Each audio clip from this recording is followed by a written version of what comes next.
A gente vai falar na sequência de repressão transnacional. Transnacional que transcende as fronteiras de cada país.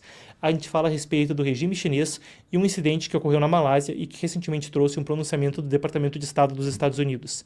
Pessoas que estavam se manifestando na Malásia durante uma visita de Xi Jinping foram detidas. A gente traz para você alguns dos detalhes do caso. Isso é do Consórcio Internacional de Jornalistas Investigativos. A manchete diz o seguinte: antes de uma visita de Estado de Xi Jinping à Malásia, a polícia prendeu dezenas de praticantes de Falun Gong. O Falun Gong é uma prática espiritual chinesa que se disseminou amplamente no país na década de 90 e, desde 1999, é brutalmente perseguida.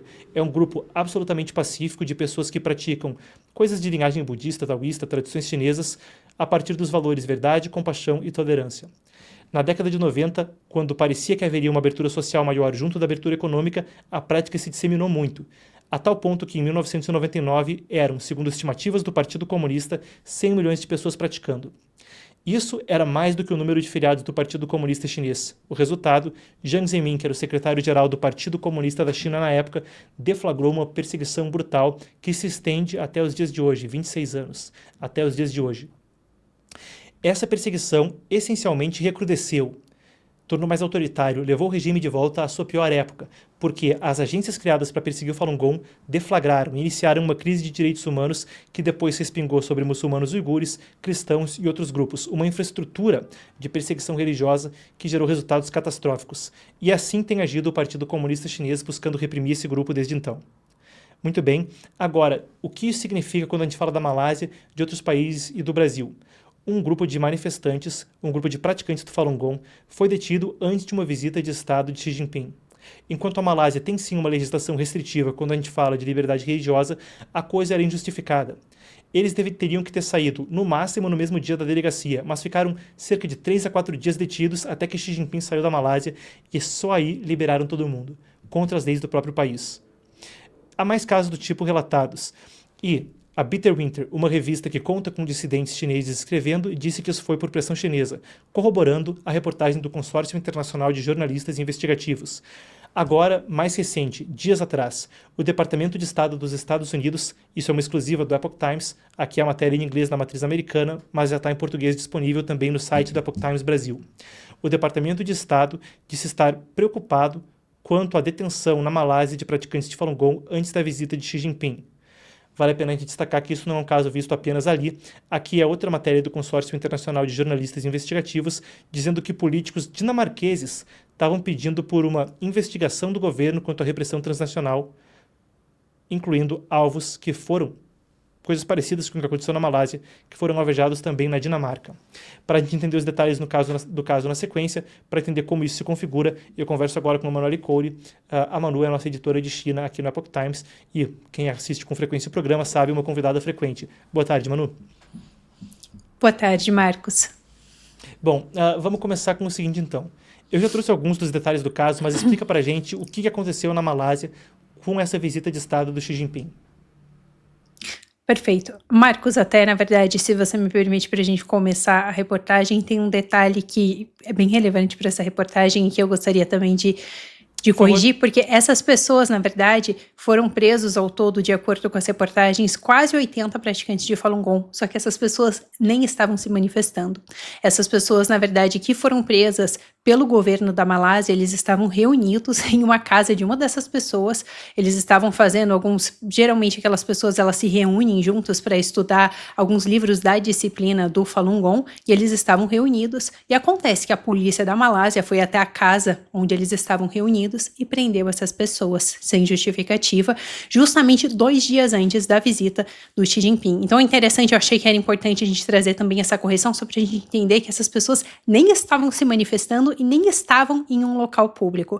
Elas estavam realmente na casa de uma dessas pessoas, estudando os princípios da disciplina espiritual deles, e eles foram presos. E até um detalhe bem importante, outra questão, é que 29 dessas pessoas estavam ali e eles eram refugiados da ONU, porque eles tinham fugido foragido da China justamente por conta da perseguição do Partido Comunista Chinês contra esses praticantes de Falun Gong. E por isso também a gente teve todas essas declarações do governo americano pedindo para que o governo da Malásia pare com essa perseguição contra esses praticantes, inclusive enfatizando, pedindo para que o governo da Malásia não mande essas pessoas que são refugiadas de volta para a China. Eles destacam que se essas pessoas forem enviadas de volta para a China, que eles podem sofrer todo tipo de tortura e repressão do regime chinês. Então é interessante a gente analisar isso, que realmente essas pessoas foram presas de acordo com as reportagens realmente por conta dessa visita do Xi Jinping. E até de acordo com o que eles comentaram ali, o governo da Malásia tinha dito que eles ficariam presos por algumas horas, eles preencheriam então algumas papeladas e eles seriam liberados. No entanto, essas pessoas só foram liberadas depois que Xi Jinping foi embora. E algumas delas, inclusive essas 29 pessoas que eram refugiados da China, eles ficaram, na verdade, 2 semanas presos. Quem foram libertos logo depois que Xi Jinping foi embora foram as pessoas que eram da Malásia mesmo. No entanto, as outras pessoas ficaram ainda mais tempo presas e a gente tem entre essas pessoas, inclusive crianças e idosos. A gente tinha crianças de 10 anos de idade, a mais nova, e uma senhora também de 80 anos. E só para complementar, para a gente entender, a Malásia é um país que é muito próximo do Partido Comunista Chinês. Inclusive, é um país que a gente tem tido várias denúncias que tem sido um dos locais centrais que o regime chinês tem enviado várias cargas de petróleo de países que têm sanções, como, por exemplo, Venezuela e Irã, para eles fazerem a troca de navios e não parecer, então, que a China está comprando o petróleo desses países. Então, só acho interessante a gente acrescentar tudo isso para a gente entender o quanto a Malásia é alinhada realmente com o regime chinês, e daí agora a gente tenha realmente a prisão de vários praticantes de Falun Gong antes da visita de Xi Jinping e a liberação desses praticantes logo depois, e sem nenhuma explicação do governo da Malásia. Não é que eles preencheram alguma ficha criminal e teve alguma acusação formal contra eles. Eles não conseguiram nem mesmo dizer realmente por que aconteceu aquela prisão. Alguns oficiais chegaram a declarar realmente que isso veio de cima, foi uma pressão de cima e por isso eles tiveram que fazer as prisões. Manu, para de continuar, eu quero trazer 2 citações aqui que estão na reportagem da Epoch Times. A gente conseguiu a declaração exclusiva para a Epoch Times do Departamento de Estado dos Estados Unidos, que falou o seguinte: nós pedimos que o Partido Comunista Chinês encerre os quase 26 anos de sua campanha para erradicar o Falun Gong e que cesse suas tentativas de pressionar outros governos para repetir a prática do Falun Gong. Isso foi o que, então, disse ao Epoch Times um porta-voz do Departamento de Estado. Mas eu tenho aqui outra citação do Levi Brody, que é o diretor executivo do Centro de Informação do Falun Dafa, uma organização que busca nos Estados Unidos conscientizar a respeito dessa perseguição religiosa na China, e ele disse que o incidente traz, aspas, sérias questões sobre a habilidade do regime chinês de exportar para fora a sua perseguição religiosa. Eu pego essas 2 frases porque elas falam de exportar, de repressão transnacional, e a gente também viu esse comportamento, coisas parecidas com o que houve na Malásia em outros países, Grécia, Sérvia, a Dinamarca, agora que eu citei no início da reportagem, e mesmo aqui na América Latina, incidentes envolvendo Argentina e Brasil, não é isso? Então, por favor, traz para a gente mais detalhes a respeito de incidentes em outros países, intimidação a manifestantes que podem estar contra a perseguição religiosa na China em outros países e o modus operandi do regime chinês para fazer com que isso aconteça fora das fronteiras da China. Marcos, então, a gente tem visto várias reportagens, eu já vou entrar um pouco em detalhes no que o que aconteceu tanto aqui no Brasil quanto na Argentina, até porque eu estive presente, eu presenciei tudo o que aconteceu aqui no Brasil, mas antes, brevemente, só para a gente entender que isso tem realmente acontecido em vários países, como você comentou, realmente a gente teve na Sérvia, a gente teve na Rússia no ano passado, inclusive, na época foram também praticantes de Falun Gong, pouco antes de uma visita do Xi Jinping, o governo russo prendeu vários praticantes de Falun Gong, logo depois a gente teve também declarações do governo americano pedindo que eles parassem com essa perseguição contra os praticantes. E isso aconteceu também recentemente, a gente teve um caso bem interessante acontecendo, mas assim, um caso muito similar acontecendo na Tailândia, porque o governo da Tailândia, por pressão do regime chinês, acabou exportando, deportando do país 40 pessoas eles eram muçulmanos uigures, e eles enviaram de volta para a China. Na época, a gente também teve a declaração de vários países pedindo para que a Tailândia não fizesse isso, porque eles sabiam que se essas pessoas fossem enviadas de volta para a China, eles sofreriam todo tipo de tortura. No entanto, eles enviaram, e foi até interessante, porque quando a Tailândia deportou essas pessoas, eles disseram não, porque eles estavam muito tempo aqui, nenhum país queria aceitar eles, mas na verdade depois ficou-se sabendo que vários países tinham oferecido para aceitar esses refugiados. A Tailândia, por pressão do regime chinês, não quis entregar esses refugiados para os outros países que tinham se oferecido. Achei interessante a gente trazer esse caso para a gente realmente compreender que tem tido realmente também a pressão para deportar vários refugiados, porque várias pessoas que fogem da China vão para países asiáticos antes de conseguirem ir geralmente para os Estados Unidos ou para a Europa. E vindo agora, o que aconteceu aqui, tanto na Argentina quanto aqui no Brasil, foi que pessoas que estavam se manifestando contra a perseguição religiosa dentro da China, elas foram assediadas por agentes do Partido Comunista Chinês. Aqui no Brasil, vou entrar em mais detalhes porque eu fui a pessoa que acabei presenciando isso, eu estava fazendo a cobertura do G20 no ano passado, e alguns praticantes de Falun Gong, eles estavam segurando algumas faixas perto do lugar onde eles sabiam que o Xi Jinping ia passar, e eram algumas faixas que pediam para eles pararem a perseguição religiosa dentro do país.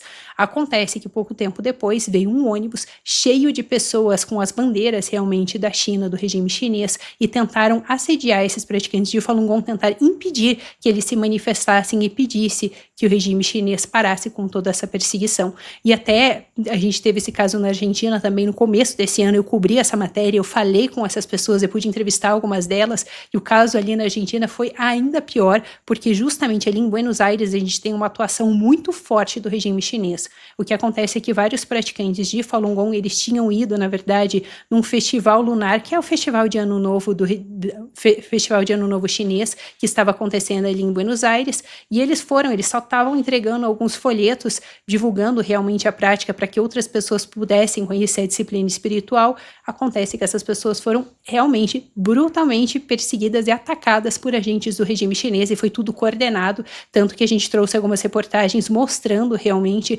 como eles tinham se organizado, esses agentes do regime tinham se organizado para atacar esses praticantes antes. Muitos deles acabaram ficando feridos, a gente tinha crianças ali, tinha idosos. Então, são exemplos interessantes para a gente compreender também.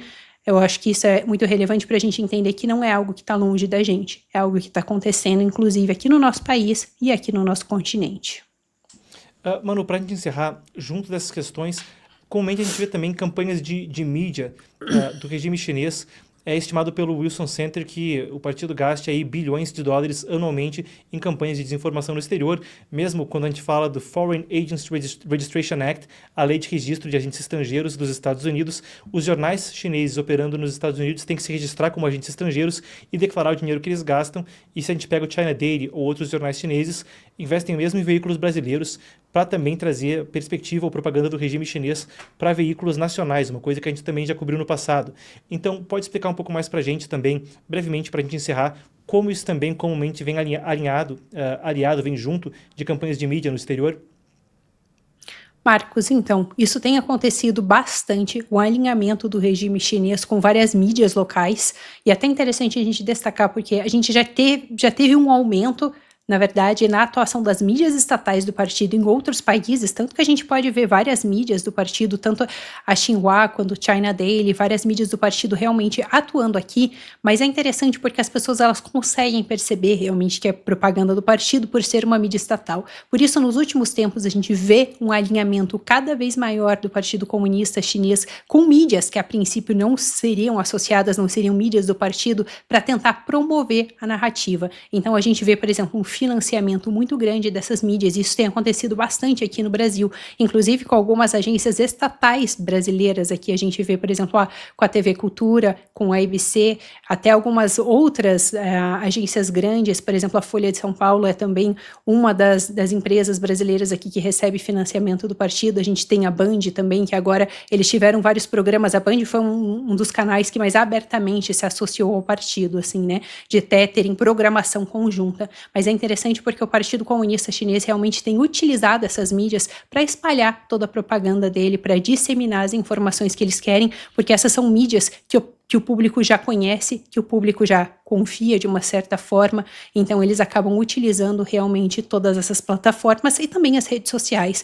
Nos Estados Unidos, a gente teve várias campanhas muito grandes, até a Meta, no ano passado, eles disseram que eles presenciaram uma campanha muito grande do Partido Comunista Chinês utilizando o Facebook e todas as plataformas da Meta ali, e eles disseram que foi a maior campanha de desinformação que eles já presenciaram, e eles acabaram baixando ali várias contas do regime que eles perceberam que eram realmente controladas por robô, mas o partido tem desenvolvido muito essas táticas. Então, atualmente, várias dessas contas, elas parecem ser muito verdadeiras. Então, fica cada vez mais difícil para o público identificar realmente quais dessas contas são de alguma forma manipuladas ou até criadas pelo regime chinês.